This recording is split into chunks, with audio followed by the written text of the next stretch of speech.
Donc, bonjour à tous. Aujourd'hui, on va enseigner la résolution de problèmes à l'aide de l'algèbre. Donc, dans les derniers cours, ce qu'on a fait de la résolution de problèmes, mais seulement à partir d'un contexte où on n'a pas vraiment besoin d'utiliser les bulles. Aujourd'hui, ce qu'on va faire, c'est qu'on va vraiment aller résoudre une situation avec les bulles et ensuite, on va aller trouver la valeur de x avec l'information qu'on nous donne. Donc, vous pouvez ouvrir vos cahiers à la page 50. On va aller travailler ensemble aujourd'hui.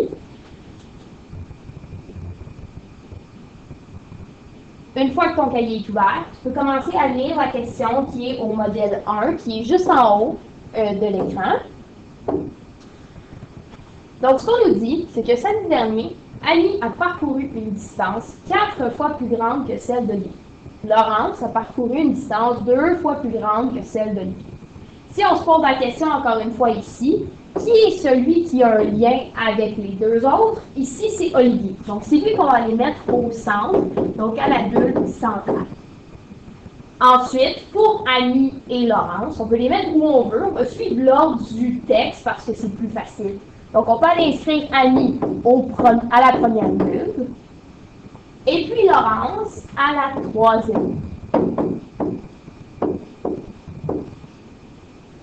Donc ici, la question, c'est qu'on vous dit que les trois coureurs ensemble ont parcouru 24,5 km.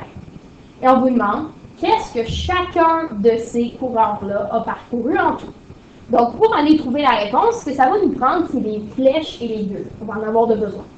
Donc, si on commence par la première information qu'on nous donne. Donc, ici, la première chose qu'on nous donne, c'est que Olivier et Annie ont un lien entre eux. Donc, Annie a parcouru une distance 4 fois plus grande que celle d'Olivier. Donc, si on voulait aller écrire ici quel était le lien entre Olivier et Annie, on sait que pour aller trouver Annie, on doit faire x4 au nombre de kilomètres parcouru Olivier. Si on continue comme ça, on dit maintenant que Laurence a parcouru une distance 2 fois plus grande que celle d'Olivier. Donc, si c'est 2 fois plus grand pour Laurence, on doit prendre la distance d'Olivier et faire fois. Les trois coureurs ensemble ont parcouru 24,5 km. Ce que ça nous dit à nous, c'est que le total va être égal à 24,5. Et le total, c'est Annie plus Olivier plus Laurence.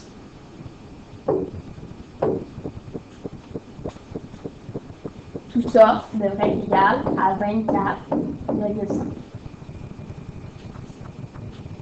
La première chose qu'il faut qu'on fasse pour ça, on doit aller placer notre variable. Comme on faisait quand on avait les bulles sans la résolution de problème, on allait placer la variable à l'endroit qu'on nous disait ou à l'endroit le plus simple. Donc ici, pour placer la variable, on va aller la mettre à Olivier, vu que c'est lui qui a un lien avec les deux autres et que les deux flèches vont à l'extérieur de la bulle d'Olivier. Donc si on va aller faire la bulle d'Annie, on prend le montant de kilomètres qu'a Olivier, donc dans ce cas-ci, qui est de x kilomètres, et on doit aller faire x4, donc on suit la flèche, pour aller trouver le montant de kilomètres qu'a Annie, qui est 4x. Si on va aller trouver Laurence, on fait la même chose, on prend la valeur qu'a Olivier, on fait x2. Donc on suit la flèche pour aller trouver combien Laurence en a, qui est de 2x. Une fois qu'on a trouvé tout ça, on s'en vient à la deuxième étape. Ici, il faut aller identifier notre variable parce qu'on a choisi ce qu'on veut pour représenter notre variable. Donc cette fois-ci, il faut quand même aller la nommer, cette variable-là. Elle a un nom. Donc la variable que nous, on utilise, notre x représente le nombre de kilomètres parcourus par Olivier.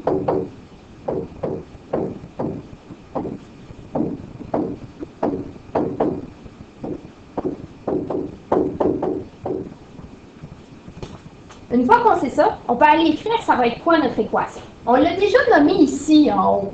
On l'a nommé avec des noms, donc ça serait dans le fond le F de notre démarche habituelle. Mais ici, on va aller maintenant l'écrire au complet. Donc, on sait que le total, c'est notre 24,5. 4,5, c'est le total de toute ma somme des distances de Annie, Olivier et Laurence. Si on va écrire la distance d'Annie, Annie, elle a fait 4x kilomètres. Donc, on peut aller l'écrire ici. Elle a fait 4x kilomètres. Ensuite, plus la distance qu'a parcouru Olivier. Olivier, on sait qu'il est notre x nombre de kilomètres. Ensuite, Laurence, le nombre qu'elle a parcouru, c'est 2x kilomètres. Donc, ici, la résolution qu'on a à faire, c'est la résolution de cette équation-là. Notre grande question à nous, c'est combien x vaut dans ça ici. Pour le trouver, ce que nous, on va faire, on va aller résoudre l'équation. Donc, on va aller additionner ensemble les termes qui sont semblables et ensuite isoler notre variable de x. Donc, si on commence par les termes semblables, on sait qu'on a 24,5 qui est de l'autre côté de l'équation. Il n'y a pas de x de ce côté-là de l'équation, donc on ne peut rien faire pour l'instant. On va aller travailler du côté droit de l'équation. Donc, ici, on a d'abord, on a 4x. Est-ce qu'on a d'autres x parmi ceux-là? Oui, on a 3 termes qui sont en x. Donc, théoriquement, on peut additionner tout le monde qui ont la variable x comme coefficient. Donc, si on additionne tout le monde, on a 4x plus 1x plus 2x. Donc, en tout, on a 7x dans notre équation. Une fois qu'on est rendu ici, maintenant, on peut aller faire la balance. On peut aller essayer de trouver quelle va être la valeur de x. Donc, ici, ce que ça veut dire, j'ai 7 fois la valeur de x va me donner 24,5. Pour trouver cette valeur-là, on va aller diviser de chaque côté de l'équation par 7. Donc, ici, 24,5 divisé par 7 devrait nous donner 3,5. Et ça va être la valeur de x. Si on se souvient, la valeur de x, ça représente le nombre de kilomètres parcourus par Olivier. C'est ça que ça veut dire. Donc, ce qu'on vient de trouver, c'est le nombre de kilomètres que Olivier a couru. Quand on va aller faire les calculs des autres, donc ici, on sait que la distance d'Olivier, comme on vient de dire, c'est x. Donc, dans notre cas, ça va être 3,5 km. Mais les deux autres, on ne peut pas les trouver vite comme ça. On doit les utiliser, les nombres qu'on a placés dans les deux. Donc, par exemple, Annie a 4x kilomètres. Donc, si on a 4 fois x kilomètres, on doit les remplacer la valeur de x ici par sa valeur dans notre résolution d'équation, qui est 3,5. Donc, si on calcule, 4 fois 3,5 devrait nous donner 14 km.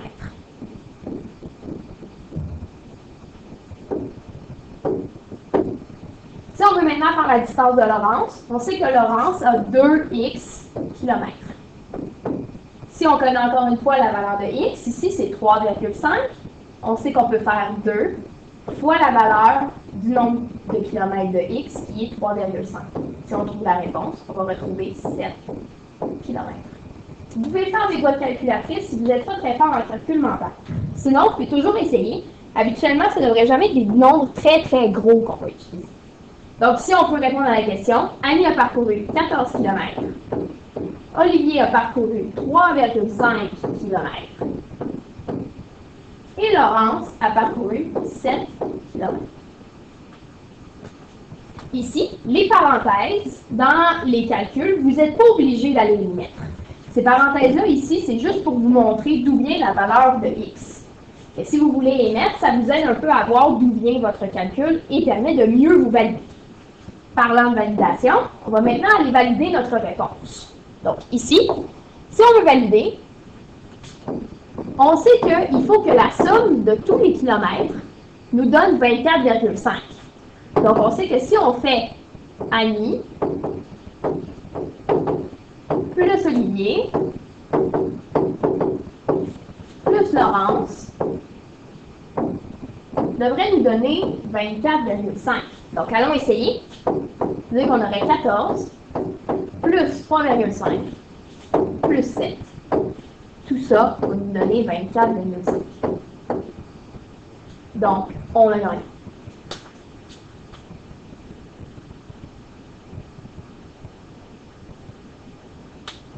La validation n'est jamais obligatoire, sauf que ça vous permet quand même, dans un examen, de vérifier si vous avez la bonne réponse. On aimerait ça souvent pouvoir dire avec assurance qu'on a la bonne réponse. Ici, il y a une façon de vérifier, ce qui est merveilleux. Si jamais ça ne fonctionne pas, votre validation n'est pas bonne parce qu'il y a quelque chose qui ne marche pas, vous pouvez toujours aller revérifier dans votre calcul ou me mettre à côté de valider. Ce n'est pas la bonne réponse, je ne sais pas où est mon erreur. Et au moins, vous aurez des points pour la validation. Donc, ça vous donnera quand même des points qui vont pallier un peu pour les points que vous aurez perdus pour la réponse. Donc, ça vaut toujours la peine de l'essayer. Donc, une fois que tu as terminé cette page-là, tourne la page suivante. On va en faire un deuxième, qui est un peu similaire, mais qui va avoir plus de démarches algébriques à l'intérieur.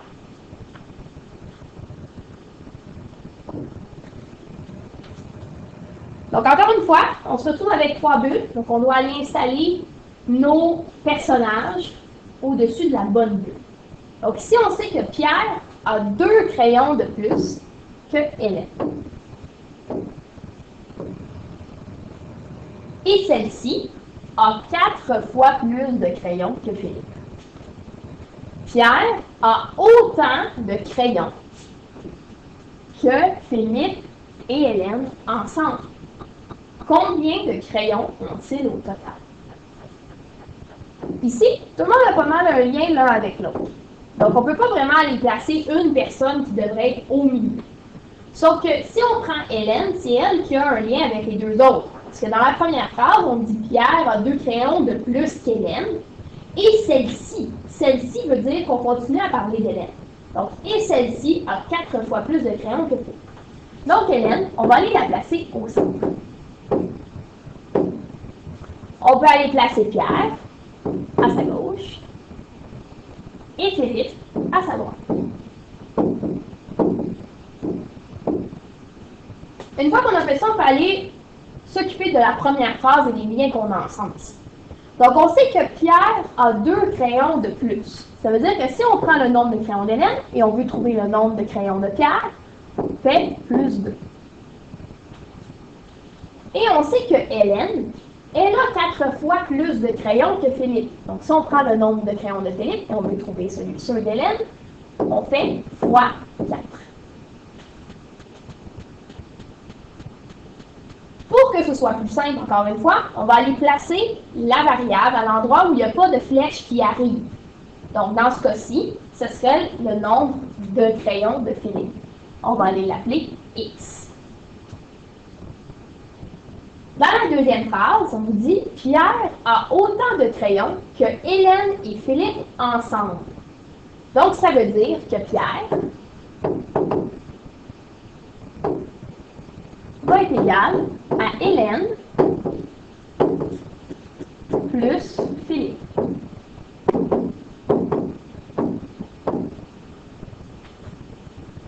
Donc, si on va trouver combien Hélène en a, on sait qu'on fait 4 fois le montant de crayon qu'a Philippe. Donc, 4 fois X. On suit la flèche encore une fois, on prend le montant qu'a Philippe, on fait fois 4 puisqu'on passe de la droite vers la gauche, donc 4X.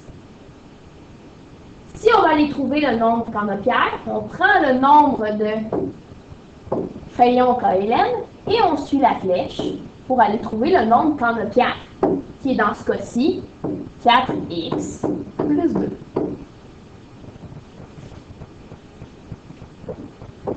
Une fois qu'on a trouvé tout ça, on va aller établir ça va être quoi notre équation.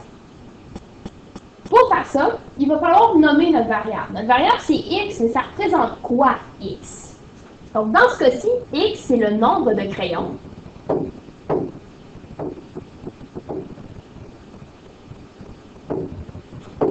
De Philippe.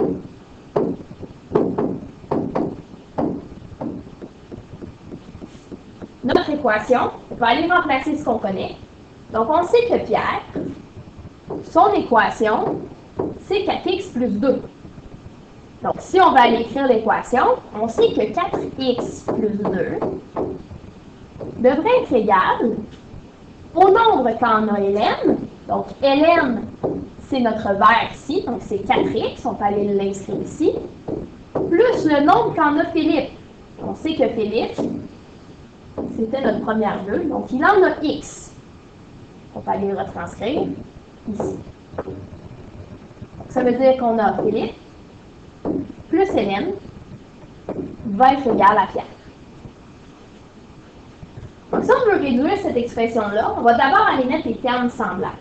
Ce qu'on a de semblable, on a d'un côté, on a 4x, et de l'autre côté, encore 4x. Encore x.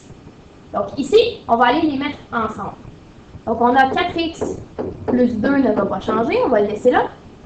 Et puis ensuite, on a 4x plus x. On va avoir 5x de ce côté-ci. Si on va aller isoler x, on doit aller faire maintenant la balance de chaque côté. Parce que malheureusement, à gauche et à droite, je n'ai plus de termes semblables que je peux mettre ensemble. Donc si je vais aller isoler, on va aller regarder qu'est-ce qu'on peut enlever d'un côté et de l'autre. Ce qu'on va faire, on va prendre nos 4x et on va aller l'envoyer de l'autre côté. Donc on va aller faire moins 4x de chaque côté. Donc ici, il va nous laisser seulement 2 parce qu'on a enlevé le 4x du côté gauche. Et à droite, on a fait 5x moins 4x. Il nous reste 1x ou x. C'est la même chose. Donc ici, on a trouvé la valeur de x. La valeur de x, c'est 2. Donc, ça veut dire que le nombre de crayons de Philippe devrait être de 2. Donc, ici, en bas, on va maintenant on va répondre à la question du problème. Donc, le nombre de crayons, on sait que c'est x pour Philippe. La valeur de x, on la connaît, c'est 2 crayons. Si on veut maintenant faire le nombre de crayons d'Hélène, on sait que Hélène a 4x crayons. Si on va aller trouver sa valeur, on va aller remplacer la valeur de x par 2. Donc, on va faire 4 fois 2 pour trouver le nombre de crayons d'Hélène, qui va être de 8. Ensuite, Pierre, on sait que Pierre a 4x plus 2 crayons. Ce qui veut dire, si on remplace la valeur de x par 2 et qu'on calcule le tout, ça devrait nous donner 10 crayons. Donc 4 fois 2 nous donne 8, plus 2, 10. Donc le nombre de crayons total, si on va aller le calculer, va nous donner 2 plus 8 plus 10, qui devrait nous donner 20. Si vous posez la question pour comment on aurait pu aller calculer le nombre de crayons de Pierre, oui, on aurait pu faire tout simplement Philippe plus Hélène nous aurait donné le nombre de crayons de Pierre. C'est une bonne façon de calculer aussi. Si vous désirez le faire comme ça serait plus notre validation qui va être équivalente à ce qui va être écrit en vert ici. Donc, notre validation, pour savoir si on a tout fait correctement, on va aller additionner 2 plus 8 et on va aller vérifier que ça nous donne bien 10.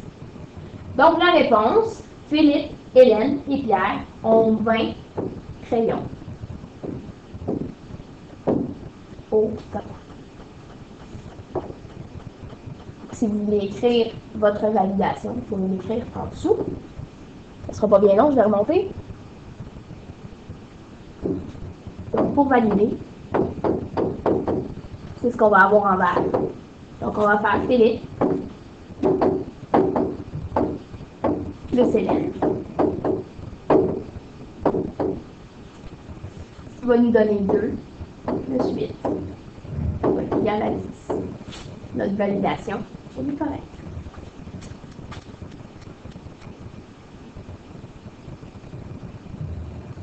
Donc aujourd'hui, ce que vous allez avoir à faire en exercice, ce sont des problèmes qui sont similaires à ça. Vous allez recevoir, les problèmes qui sont dans les manuels que vous avez à l'arrière. C'est le panorama qui est vert, qui devrait être sur la deuxième étagère où il y a des manuels. Vous pouvez l'ouvrir aux pages qui vont être affichées à l'écran très bientôt. Faites tous les exercices en classe. Vous allez recevoir le corrigé à votre bureau. Soyez sûr de tous les faire, ils sont très importants. Ça ressemble beaucoup à des exemples qu'on aurait dans les examens. Donc, essayez-les et ensuite, vous pourrez commencer votre TAM une fois que tout le travail en classe sera terminé. Donc, on reviendra sur la matière au prochain cours. Vous pourrez aussi parcourir cette vidéo. Il vous sera rendu disponible si jamais vous voulez le re-regarder encore. Mais on y reviendra au prochain cours, inquiétez-vous pas. Donc, merci beaucoup. Soyez sages, bien évidemment, et bonne journée. À demain.